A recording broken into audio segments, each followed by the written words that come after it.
Kaya nga MJ, kaya nga nakakapagtaka, 'di ba? Nag-impok dapat ng gold pero tayo nagbebenta.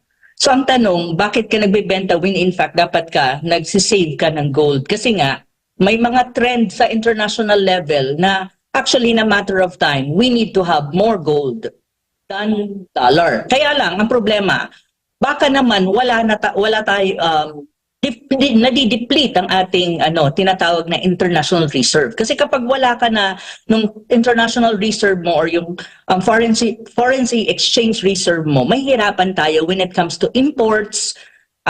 Kasi ginagamit natin yung pagbayad ng ating mga trade transactions, or kailangan mo para sa debt servicing, or kailangan mo para mag-stabilize ang peso. So, hindi kasi ang problema kasi ang ganito 'yon, no. Every time there will be instability sa bansa natin or any country for that matter, bumabagsak ang ekonomiya mo. Kasi ibig sabihin, nagwi-withdraw lahat ng investors mo.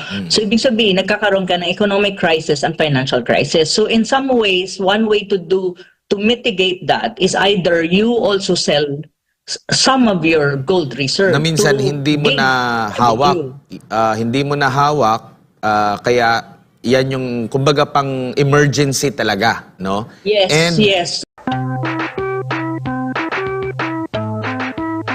Ma'am, ano po itong, nabasa ko po bahagyan, yung pong article doon po sa pagbebenta ng Pilipinas ng aabot po sa 25 tons ng ginto.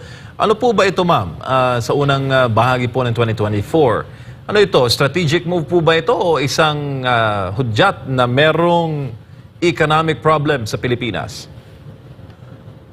Sa akin kasi, ang tingin, kasi ganito yon, no? Paramihan kasi ng bansa, instead na magbenta ng gold, nag-a-acquire ng gold para maghanda sila pagdating ng time na magkakaroon ka ng tinatawag mong global financial uncertainty, which is happening at the moment kasi nga nakikita naman natin na maraming nangyayari sa mundo right now. If you can see yung nagkakaroon ng escalation ang gulo sa Middle East between Israel and the Palestinian, na nai-involve may lahat ng marami ng involved na countries at medyo mas lumalala yung gulo. So in a way, magkakaroon niya ng impact sa sa mga tinatawag nating economic and financial uncertainties ng mundo. So in a way, lahat tayo apektado dyan. So karamihan ng bansa, supposedly or usually, nag-a-acquire ng gold. Sa atin kasi, parang nangyari, nagbenta tayo ng gold, tapos it's around 24.9 tons of gold the first part or first half of the year. Tapos ang sinasabi report na tayo ang ang ating central bank ang may pinakamalaking binenta ng gold. So ang tanong kasi dyan, ano ba ang ibig sabihin yan or ano ang pwedeng implikasyon yan sa tinatawag nating economic and financial health ng ating bansa? Well, tatlo lang naman. Ang sinulat ko kasi parang sinasabi ko na there's a possibility na na hindi siya really strategic move kasi or maybe there's something going on with the economy ng Pilipinas na hindi masyadong na-i-explain or nasasabi sa publiko. Kaya nga ang sinasabi ko rin sa article at saka yung post ko sa Facebook mayroon kang issue ng transparency kasi ang sinasabi ng central bank ang reason daw why they actually sold that huge amount of gold reserve natin is may tinatawag silang active management strategy. Well, ang sinasabi nila, mataas daw yung presyo ng gold, kaya binenta nila to acquire income or to acquire revenue. Ang tanong, why do you have to do that? Bakit mo gagawin yon? Kasi ang question nun, bakit ka nag-generate ng income by selling gold? Siguro, ang tingin ko kasi there are possibility na kailangan ng liquidity ng Pilipinas. Maybe, probability. Kasi walang report masyado aside from the fact na sinabi lang nila na part ng active management strategy. But hindi sila in-explain kung saan gagamitin ng revenue na ma-generate mo dun sa pagbebenta ng gold. May mga possibility kasi na kailangan ng Pilipinas right now tinatawag mong liquidity or to raise liquidity. Kasi probably kailangan natin i-strengthen yung tinatawag mong foreign exchange reserve. Bakit kailangan? Kasi possibility-wise, kailangan mong ito to pay debts. Kasi may utang ang Pilipinas Malaki din yung utang natin at may tinatawag kang debt servicing. So sa debt servicing, kailangan mo ng medyo liquid ka or mayroon ka pang bayad. Kung medyo nagkukulang ang pera ng bayan or nagkukulang ka ng finances. So may ganun siya. So kasi ngayon, kung titignan mo, ang utang ng Pilipinas as of June 2024, kasi tinake note ko siya, 130.18 billion US dollars. So, kailangan mong, at saka yung debt servicing natin, principal and interest payment, medyo nag-increase. So, ang tanong kasi doon, naghudyat ba ang pagbebenta ng gold dun sa issue ng pagbabayad or tinatawag mong debt servicing?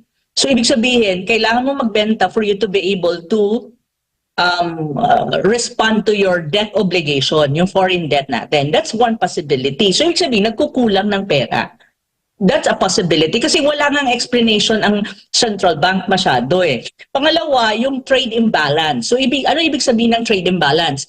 Usually kasi, we need reserve, we need currency to pay for our imports. Ang imports mo nanggagaling sa ibang bansa or nanggagaling sa world market, ang ginagamit mo dyan is yung currency, which is the US dollar. So ang tanong kasi, do you need revenue for you to be able to sustain yung payment of imports natin o hindi? There's a possibility na kailangan siguro ng ating bansa right now. Kaya nga nag-generate sila ng revenue under capitalizing on the fact na mayroong kang mataas na presyo ng gold at this time. So isa yun sa mga possibility. Pwede rin, ang possibility is to strengthen or strengthen or make the peso stable. Kasi if you really look at the Philippines, few months back, tumataas ang exchange rate between dollar and peso. Humihina yung peso, lumalakas ang dollar. So ibig sabihin, tumataas ang exchange rate.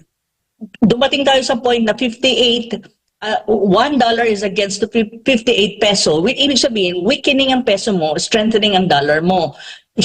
Medyo delikado yan kasi ibig sabihin, kapag nagbayad ka ng trade payments mo, you need more peso kasi mas mataas ang dolyar. So kailangan mo siyang kailangan siya mo i-strengthen yung peso or i-prevent pong mag-devaluate yung peso. So what would you do is you strengthen what you call foreign exchange reserve. And one way to do that is to gain revenue from selling gold. Kasi nag-acquire ka ng liquidity or nag-acquire ka ng revenue on that So, ito yung mga possibilities kung bakit ang central bank nagbenta ng gold na ganun kalakas, ganun kalaki o ganun kalaki in terms of amount. Kasi probably there is something going on with the Philippine economy na hindi masyadong pinag-uusapan sa publiko at wala ding transparency. At hindi masabi kung mayroon pa talaga tayong pera o wala na talagang pera or kung bankrupt lang Pilipinas o hindi pa. So, and you need to find revenues. Ang pagbebenta ng gold, if you really look at it, hindi lang 'yan ang ginagawa right now ng ating current government. Kasi aside from that, makikita mo rin na they're trying to sell government assets. Bakit? Because they need nga revenue to finance the whole economy and the whole of the Philippines. So kung makikita mo, kung may plano ang gobyerno na or ongoing mga nakalista na pagbibenta ng ng government assets ng Pilipinas at nagbenta ka ng gold to certain extent. So it implies na parang there is something, parang hindi siya strategic in a positive way, but it's more about trying to make up doon sa kulang or wala na pera para i-finance mo ang iyong gobyerno at yung mga iba pang obligations natin like yung mga social welfare natin na mga proyekto. At the same time, yung debt servicing natin, yung inflation din kasi tumataas. Mataas ang inflation to curb that. You also, sometimes, one way to do that is yung mag-sell ka nga ng and you get more revenue. So, isa din yan at saka yung tinatawag mong to stabilize the peso para hindi siya mag-devaluate lalo. So, kung titignan mo itong mga reasons na to, these are not good indications na gumaganda ang ekonomiya ng bansa. Hindi siya indication na maganda ang status ng ekonomiya ng bansa. Indication siya na parang may problema ang Pilipinas pero hindi natin masiguro kung ano ba talaga kasi at the end of the day, wala naman kasing transparency every time there's a move to sell a government asset or state asset or even itong recent na pagbebenta ng 24.9 tons of gold. So gano'n ang tingin ko eh. Kasi ang justification lang talaga ng BSP so far is active management strategy daw. Other than that, wala na silang sinabi. So lahat ng tao nag-speculate. Pero usually kasi, ang pagbibenta ng gold ng isang bansa, it indicates that there is some kind of economic challenges na kinahaharap ang isang bansa. Usual yun. It's more like that. So, yun yung tingin ko. Parang kung sa ma'am, sa kalusugan, dapat siguro ipa-CT scan o ipa-X-ray natin yung ating ekonomiya para malaman natin yung sagot. Pero ma'am, may kaugnayan po ba ito sa ongoing na world de-dollarization? Hindi ko rin masasabi na directly connected siya sa de-dollarization na nangyayari with in the world right now, especially sa mga iba't ibang countries. Kasi maraming bansa na ngayon ang nagda-diversify sila ng currency reserves nila or currency na ginagamit nila for international transaction. Kaya nga may de-dollarization ka, like Saudi Arabia, even Russia and China, you know. Hindi siya ganon eh. It's not really directly related to that. Ang pagbibenta ng mga state assets at saka gold is more domestic. It means either nagkukulang talaga tayo ng financial, may problema ka sa finances ng bansa. It's more like that really. Kasi instead of selling, you're supposed to be acquiring gold. Pero tayo nagbebenta. At hindi lang gold ang binibenta.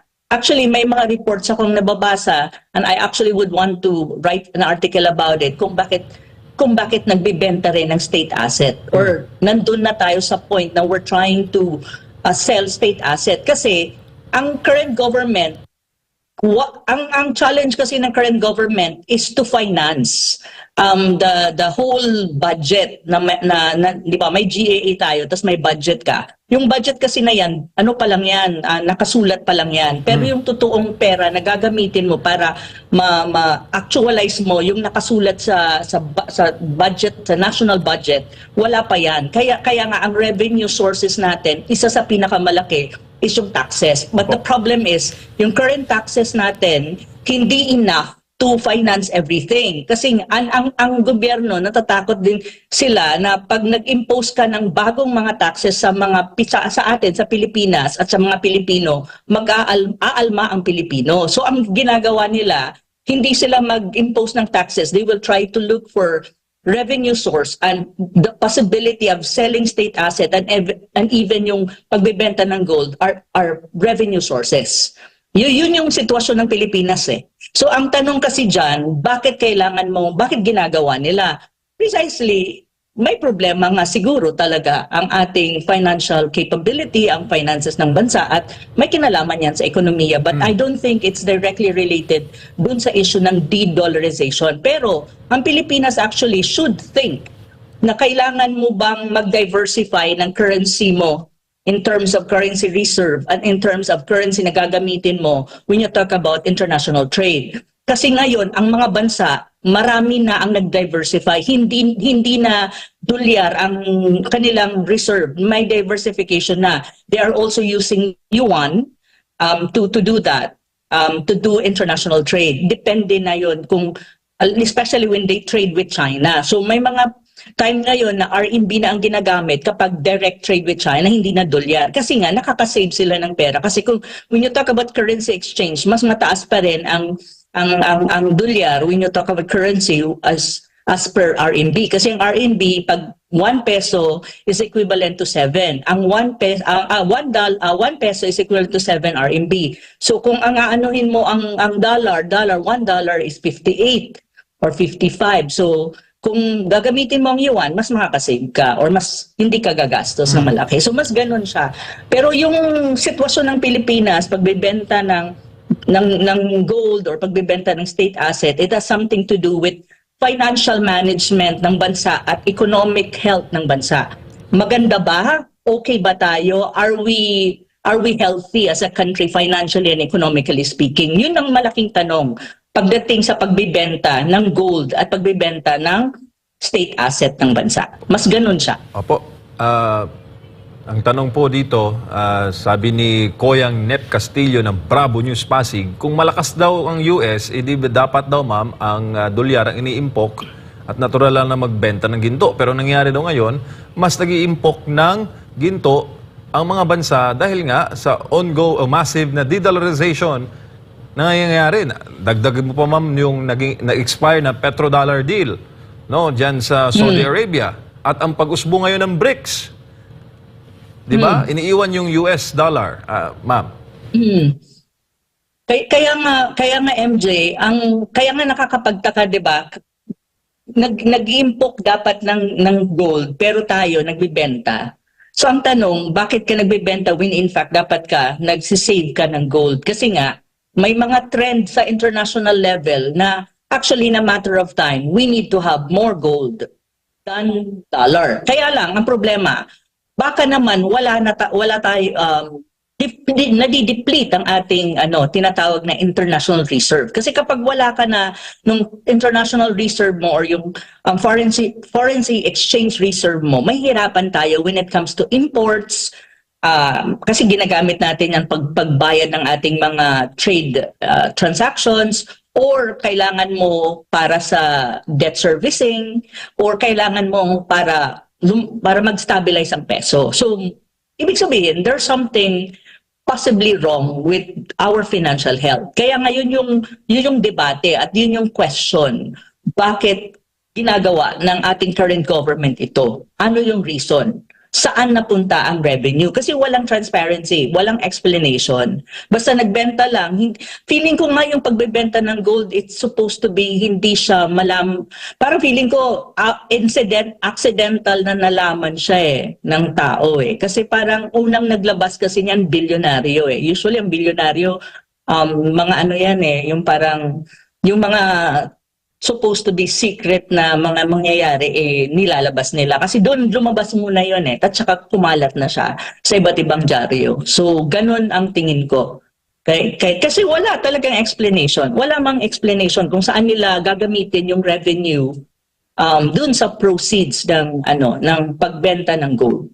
So, yun yung medyo challenging sa Pilipinas right now. May mga MJ, may mga kanina nga mayroon akong kausap na kaibigan natin na Pilipino din pero mas matanda na sa atin na businessman. Ang sinasabi nga niya, parang everyday daw, hot money is going out of the country. So parang nagkakaroon tayo ng crisis when it comes to finances. So ibig sabihin, walang pera ang Pilipinas.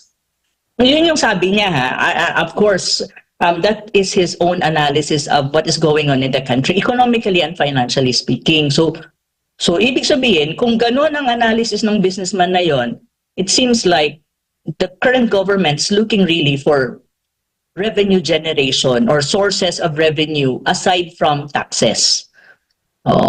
Yun yung problema natin. Prof, magandang gabi, maupay na gabi si Admar. Dito po sa datos ng Trading Economics mula 2000 hanggang 2024, kung pwede natin maipakita yung mismong graph. Ayan. Okay. So makikita natin between siguro mga 2005 siguro ito. Bumagsak siya lalo na noong 2006 hanggang 2012. Tapos bumawi tayo. Tapos muli itong bumaba sa pandemic. Okay? Tapos, bumaba ngayong 2024. Para sa kapakanan ng ating mga kababayan, nagkaroon ba ng global financial crisis or Asian crisis dito way back mga early 2000, yung mga pagbaba niyan? 2006 hanggang 2009, and alam natin, nagkaroon din ng gulo niyan dito sa ating bansa, di ba? Yung mga sa impeachment, doon sa pagpapalit EDSA People Power 2, so talagang apektado yung ating dyan. So kumbaga, yes, may maidagdag ka doon na Prof, yung unang pagbaba mismo ng ating reserve, gold reserve. Hindi kasi ang problema kasi ang ganito 'yon, no. Every time there will be instability sa bansa natin or any country for that matter, bumabagsak ang ekonomiya mo. Kasi ibig sabihin, nagwi-withdraw lahat ng investors mo. So ibig sabihin, nagkakaroon ka ng economic crisis and financial crisis. So in some ways, one way to mitigate that is either you also sell some of your gold reserve. Na minsan to hindi mo gain na hawak, revenue. hindi mo na hawak, kaya yan yung kumbaga pang emergency talaga, no? Yes, And yes. Oo. yung Ano siya? Opo. Pang buffer. Yes. Buffer. Yung pinakahuli nating bumaba talaga is during pandemic, which is naiintindihan talaga natin yun na out of control na natin. So doon, nagbenta tayo ng ginto, mas maiintindihan natin. Pero, Oo, nagbenta tayo. tapos ngayon, wala ng pandemya and naka-adjust na ang buong mundo kasi hindi mo na laging sasabihin na may gulo pa rin sa Russia, may gulo pa rin sa Middle East, ang ganito, ganyan. Ang ibang mga bansa nakapag-adjust na and ang Turkey nga, sila yung may pinakamataas na biniling ginto. Mas malapit sila doon sa magulong lugar kumpara sa atin. So kumbaga, merong mga nakakausap tayong analyst, parang nasasayangan sila sa pagbibenta natin ng ginto na hindi naman talaga yung pinaka-emergency, kundi mismanage lang sa pag-handle ng ating ekonomiya. Nakikita mo yan, Prof? Oo, ganun kasi ang tingin ko eh. Ayoko lang mag-conclude kasi syempre wala namang pronouncement coming from our economic managers ng current administration, and even the BSP is very quiet kung ano tong reason kung saan napunta yung revenue. Pero ganun siya dapat. Ginagawa mo lang itong pagbibenta ng gold kapag may isang global crisis na affected ang buong mundo, especially yung country mo, at saka financially, economically affected ka, or may isang domestic crisis tulad ng 1987, 1986 na people power, bumagsak ang ekonomiya, or di kaya COVID-19 pandemic, pang-buffer natin. Kasi kailangan mo ng liquidity, kailangan mo ng revenue eh.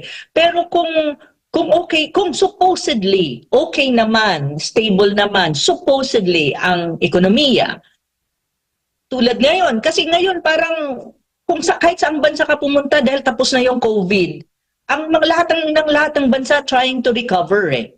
So nagre-recover na, lumalakas na ang kanilang economic activity, lumalakas na rin ang revenue nila, medyo bumabalik na sa pre-COVID na sitwasyon ang mga bansa. So ang ginagawa ng karamihan ng bansa talaga is nag-acquire ng gold. So sa atin, parang nakakapagtaka na imbis na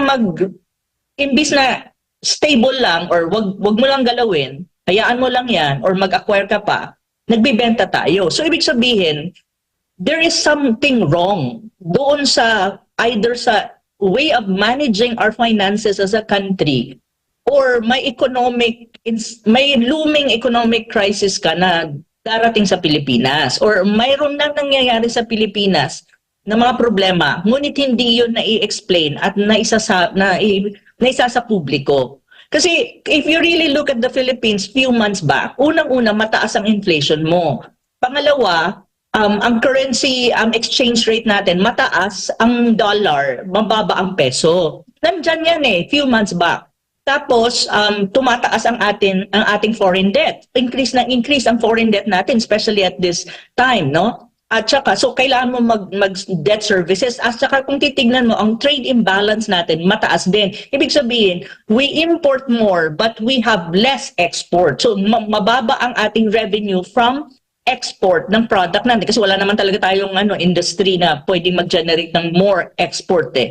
At saka with our political relationship na challenging with China, ang ating export to China is bumababa din. Marami bumababa. Wala tayong tourism masyado. So in terms of revenue from outside, na dapat magkakaroon tayo ng revenue, walang ganun masyado eh. Ang ating OFW lang, ang ating inaasahan to actually also get more revenue from outside kasi nagpapadala sila ng remittances sa Pilipinas. So hindi ko alam kung gaano kalakas yun at this time. So kung titignan mo, parang nagtataka ka, bakit kailangan magbenta? Na nandun na tayo sa tinatawag mong post-pandemic at bumabalik na ang mga ekonomiya ng bansa dun sa pre-pandemic na okay. So pero tayo parang hindi. So hindi man nakikita yan ng ating mga kababayan, ibig sabihin there's something going on with our economy na hindi ganun kaganda at may tinatawag kang probably wise yung financial mismanagement. Oo. At ito'y may kanalaman din sa politika. Kasi feeling ko yung current government, they're trying to cover up the economic problems of the country and even the financial mismanagement na may kinalaman sa latent corruption na nangyayari sa bansa. Kasi kapag ang mga Pilipino, makita na nila yan na bumubuka na dyan, ang inflation mo hindi ma-solve, alam mo yon yung mga gano'n, at ang currency exchange mo, lalong tumataas ang dolyar. Pag hindi nila kasi in a way, kinover up yan, makikita talaga ng Pilipino na there is something wrong with the country and how the country is being managed. Kasi talaga namang very evident yan the past few months. Pero ngayon, sa pagbibenta nila ng mga ganyan-ganyan, medyo hindi nyo napansin yung currency exchange ng Pilipinas biglang bumaba. Biglang tumaas at lumakas ang peso ng konti as against the dollar lately. Oo nga, kasi pinagmamalaki nila. Kinatatakot noon na baka abot sa 60 pesos, di ba? And actually, napag-usapan na rin namin ito with Dr. Michael Bato at isa dun sa kanyang mga naging common na ginagawa ng mga bansa ay gamitin talaga yung gold reserves at binibenta. Ang problema nito ay hindi ramdam ng hanggang sa pinakalaylayan itong naging hakbang. Yes, siguro doon sa dolyar nakatulong ito dahil mula sa halos 60 pesos bumaba 55, 56 na ngayon. Yan doon siya sa... Oo, pero ang possible makikinabang lang nito is yung mga siguro yung mga importer or yung mga traders, yung mga pero yung nasa laylayan talaga hindi pa rin ramdam. And sa kabila nito na ginawang hakbang ng Bangko Sentral or ng ating economic managers, merong economic forecast ng IMF pero pababa mula sa 6%. Actually, galing pa ito ng lagpas 6% na yung kanilang forecast for 2024, bumaba ng 6%. Tapos ngayon, naging 5.8% na yung kanilang forecast dito sa economic growth natin dito sa Pilipinas. So kumbaga, parang hindi nagtutugma. Sana makatulong ito, 'di ba? Kasi gumastos tayo ng or nagbenta tayo para magkaroon, pero ganito yung nagiging galaw ng ekonomiya po natin, Prof.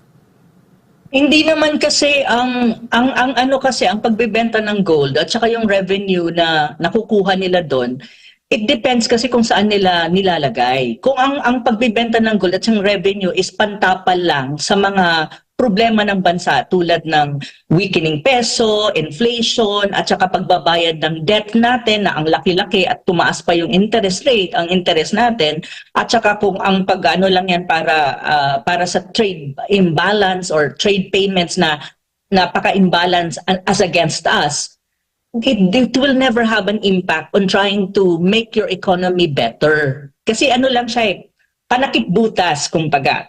Pero yung panakip-butas mo kasi mauubos yan Nauubos din yan sa kadami ng kailangan mong takpan. So ang tanong kasi ngayon, ano ba ang nangyayari sa ekonomiya ng bansa? Mayroon ka bang... Kasi the only way for an economy to grow, really, as in lumakas siya, lumago, is for your sectors, iba-ibang sektor na gumanda. Like for example, ano ba in terms of agriculture, maganda ba ang tinatakbo ng agrikultura natin? So ibig sabihin, we are self-sufficient in terms of food kasi agriculture yan, but at the same time, do we export goods, agricultural goods, and do we gain revenue from that?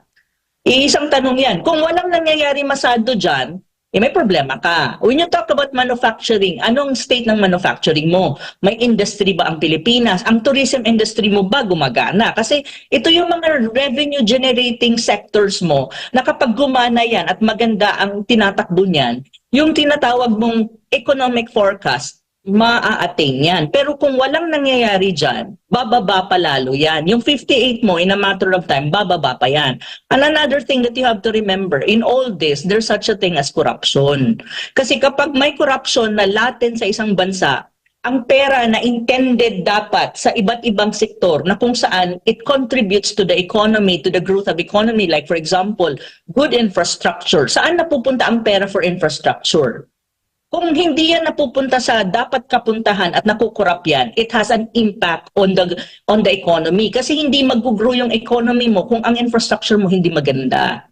Kasi nga yung transportation of goods and all that, or yung pera na dapat mapunta dun sa farm to market roads, hindi napunta. So walang mangyayari dyan. So it's all connected. So hindi pwedeng, yun yung sinasabi ko na ang forecast na yan, it was a forecast before na tingin nila ang Philippines would bounce back given the fundamentals, yung tinatawag mong macroeconomic fundamentals ng Pilipinas. And that was carried over from the time of Duterte until now. Ngayon, na medyo 2 years na ang current administration, magsisingkin na yan. Kung ano nangyayari ngayon, lahat yan na nangyayari kung may economic activity ba o wala ka bang foreign investors na pumapasok sa Pilipinas o meron.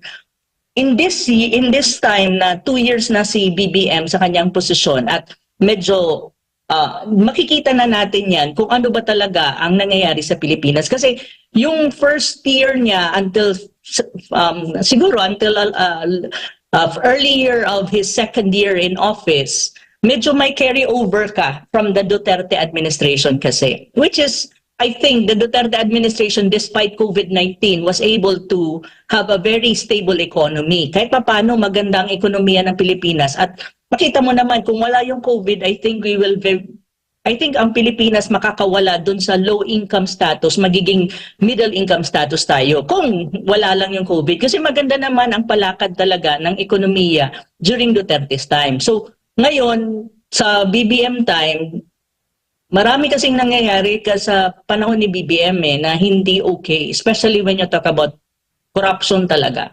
Ang latent ng corruption sa bansa. So, yun. At saka ito pa ang dapat niyong tandaan, magkakaroon tayo ng eleksyon. So, after if in any case magkaroon, may eleksyon na mangyayari, if in any case, May 2025, after the election, we will have more economic problems. And I think in terms of inflation, mas marami pa tayong haharapin. Kasi ngayon, hindi pa yan makikita kasi what is going on during election and pre-election time campaign, maraming perang bubuhos. Dahil gano'n naman ang eleksyon sa Pilipinas. Pero pag after niyan, doon natin mafe-feel ang hirap. Kasi yung ekonomiya ng Pilipinas talaga medyo problematic. Walang pumapasok na foreign investors masyado na sa Pilipinas Nagwi-withdraw yung iba. So, where would you get the revenue aside from taxes? Yun Yun yung hindi masyadong naiintindihan ng mga Pilipino na yung sinasabi nating transparency, na there is a problem in leadership and all of these things. Hindi naiintindihan ng Pilipinas na lahat yan kakabit din kung ano ang mangyayari sa Pilipinas financially and economically speaking. So yun.